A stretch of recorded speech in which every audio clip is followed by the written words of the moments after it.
nandito ako sa balcony. Dito ako nagkakape. Ayan. Kape tayo. Maubos ko na, no?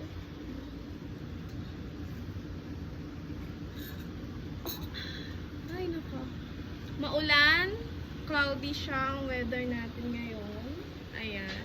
Bihira lang kami lumabas ito sa balcony, kaya mostly hindi siya nagagamit. Ayan. Itong aking pusa. Ayan, ito na yung anak ko. Kumuha na kanyang chinelas. Hi everyone! Hi everyone, this is my balcony. He put his shoes. But why you put your shoes wrong around? Yeah. He forget to put it to the right, left and right. You got confused? Oh no, he got confused. Because they're the same. Oh my. And this is my speaker Titan shirt.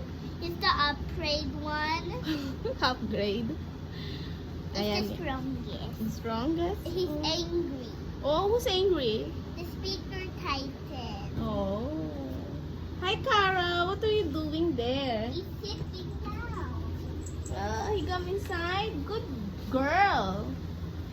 He doesn't want to stay outside. It's a bit, you know, raining and all that. And you can see giant birds coming by sometimes. Mm-mm. That's what I'm talking about, those birds. They're big. Oh, those birds. Yeah, they're big. Mas, tag dito, mas marami yung aming tag dito. Yung wire ng kuryente, kaya hindi masyadong makita yung pinakataas niya. There. Bye everybody. See you on my next video.